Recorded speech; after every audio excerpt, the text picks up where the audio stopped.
The afternoon sun filtered through the tall windows of the Smithsonian's National Museum of American History as Dr. Sarah Mitchell carefully lifted the dust-covered wooden crate from the storage room shelf. After 23 years as the museum's chief archivist, she thought she had seen everything in their vast collection. She was wrong. "Another donation from the Patterson estate," muttered her assistant Jake, reading from the inventory sheet. "Military photographs, circa early 1900s, probably more standard portrait work." Sarah nodded absently, her attention focused on preparing for the upcoming exhibition, Guardians of Honor, the Imperial Guard Through the Ages. With less than 6 weeks until opening night, every piece needed to be catalogued, authenticated, and digitized. The pressure from the board of directors was mounting. This exhibition could determine the museum's funding for the next decade. As Jake carefully removed the photographs from their protective wrapping, one particular image caught Sarah's attention. Unlike the typical sepia-toned portraits of the era, this photograph possessed an almost ethereal clarity that seemed to leap from the aged paper. "Jake, hand me that magnifying glass," Sarah whispered, her voice barely audible in the climate-controlled room. The photograph showed 1,250 soldiers arranged in perfect military formation on what appeared to be a parade ground. The men stood in crisp uniforms, their faces turned toward the camera, with expressions ranging from stoic determination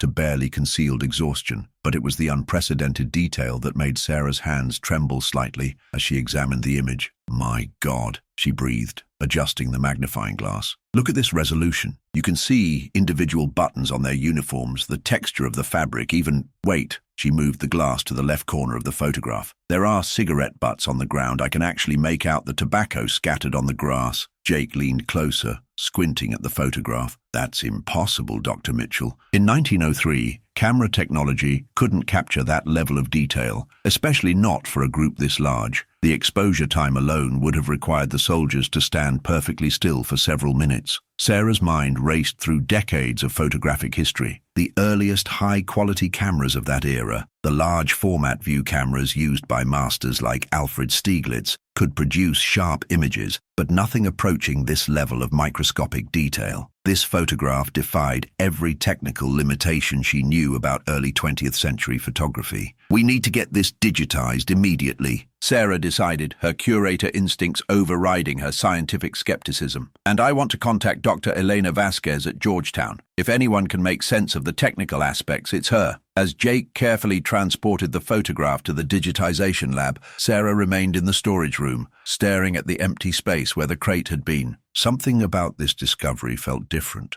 bigger than just an unusual photograph. Her instincts, honed by years of uncovering historical mysteries, told her they had stumbled upon something that could rewrite the understanding of early photographic technology. The digitization process took 3 hours. When the high-resolution scan appeared on her computer screen, Sarah's breath caught in her throat. The digital version revealed even more impossible details, the weave of individual threads in the soldiers' uniforms, moisture droplets on blades of grass, and most remarkably, facial expressions so clear that she could read the emotions in each man's eyes. 3 days after the discovery, Dr. Sarah Mitchell's office had transformed into an impromptu command center. Maps of early 1900s military installations covered her walls, while her desk overflowed with research papers, magnifying equipment, and printouts of the mysterious photographs' every conceivable detail. Dr. Elena Vasquez arrived from Georgetown University on a crisp Thursday morning, her reputation as one of the world's leading experts in historical photographic analysis preceding her. A woman in her 50s with silver-streaked hair and sharp green eyes, Elena had spent decades authenticating photographs for major museums and government agencies worldwide. "Sarah, I've examined thousands of photographs from this era," Elena said, adjusting her wire-rimmed glasses as she studied the digital scans on the large monitor. "What you've shown me here, it's scientifically impossible. The optical resolution, the depth of field, the grain structure, none of it matches any known photographic technology from 1903. Jake wheeled in a cart containing additional materials from the Patterson estate donation. "Dr. Mitchell, I found something else in the crate. There are handwritten notes, what appears to be correspondence, and..." He paused dramatically, holding up a leather-bound journal. "A diary that might belong to one of the soldiers in the photograph." Sarah's pulse quickened. "Show me everything." The diary belonged to Private James Hartford, Company C, Imperial Guard Regiment. His entries from the summer of 1903 painted a vivid picture of military life, but one particular entry from July 15th made Elena lean forward intently. Today brought the strangest occurrence. Colonel Brennan informed us we were to participate in what he called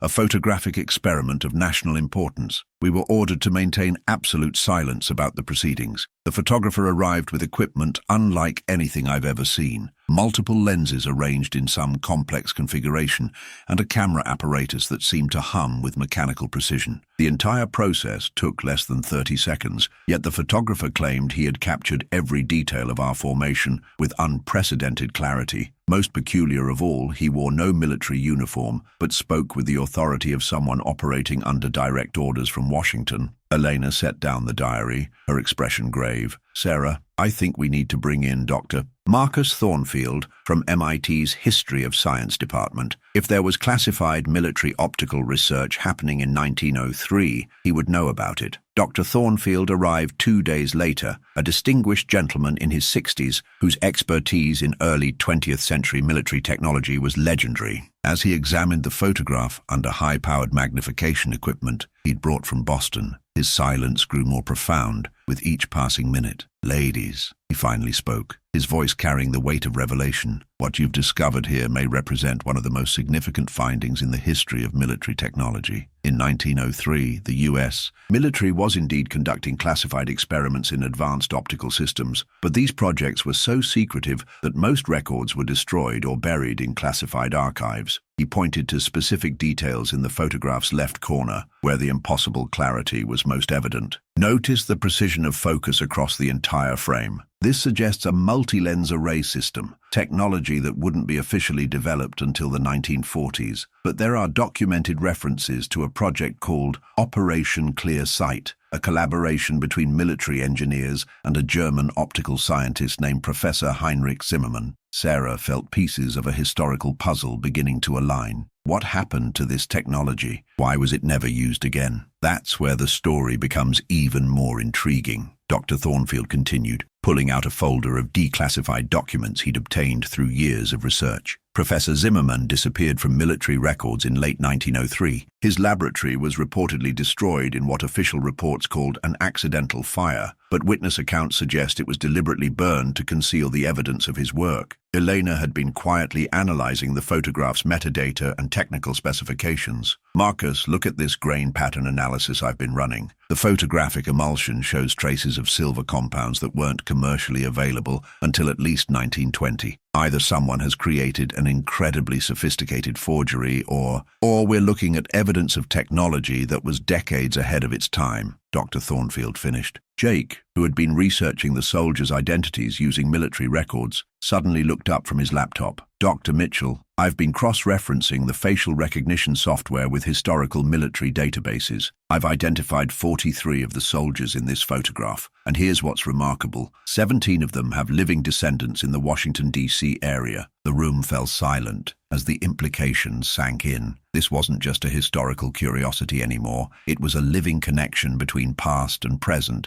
that could reunite families with their ancestors' faces in unprecedented detail. "We need to contact these families," Sarah decided. "But first, we need to understand more about this Professor Zimmermann and what happened to his revolutionary camera technology." Eleanor was already pulling up additional research on her tablet. "I've found something interesting. There are patent applications filed in 1904 under Zimmermann's name for advanced optical capture systems for military reconnaissance. The patents were classified immediately upon filing and remain sealed to this day." Dr. Thornfield nodded grimly. "Which means this photograph isn't just a historical artifact. It's evidence of classified military research that someone wanted buried forever. The question is, why is it surfacing now, more than a century later?" As afternoon shadows lengthened across Sarah's office, the three experts realized they had stumbled upon something far larger than a mysterious photograph. They were uncovering evidence of secret military technology, lost innovations, and a conspiracy of silence that had lasted over 120 years. "Tomorrow," Sarah announced, "we start contacting the descendants. It's time to give these soldiers' families the gift of seeing their ancestors' faces with a clarity that was impossible." Until now. 2 weeks later, the Smithsonian's main conference hall buzzed with an energy Sarah Mitchell had never experienced in her decades-long career. 17 families had responded to the museum's carefully worded invitations,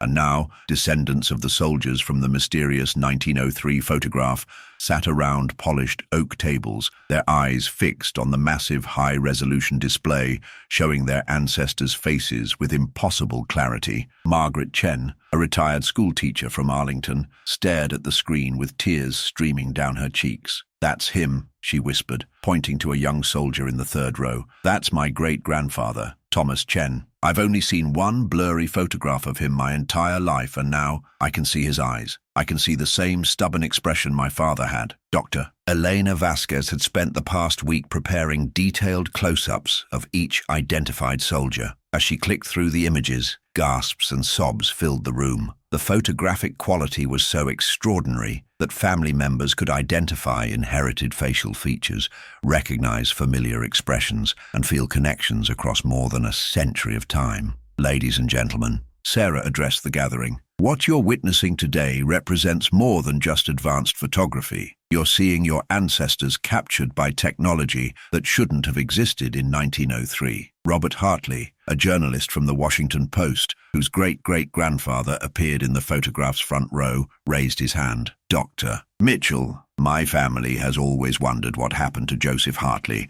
after his military service. Military records show he simply disappeared from official documentation in late 1903. Dr. Thornfield stepped forward, his expression grave. "Mr. Hartley, your question brings us to the most startling discovery of our investigation." He activated a new presentation slide showing classified documents. "Through extensive research and recently declassified military archives, we've uncovered evidence that 17 soldiers from this photograph were transferred to a classified unit immediately after this picture was taken." The room fell silent except for the soft hum of the projection system. "These men became part of a secret military program testing Professor Zimmermann's revolutionary optical equipment. They were sworn to absolute secrecy, their military records sealed, and their subsequent service classified at the highest levels of government." Eleanor added, "We believe this photograph wasn't just a test of camera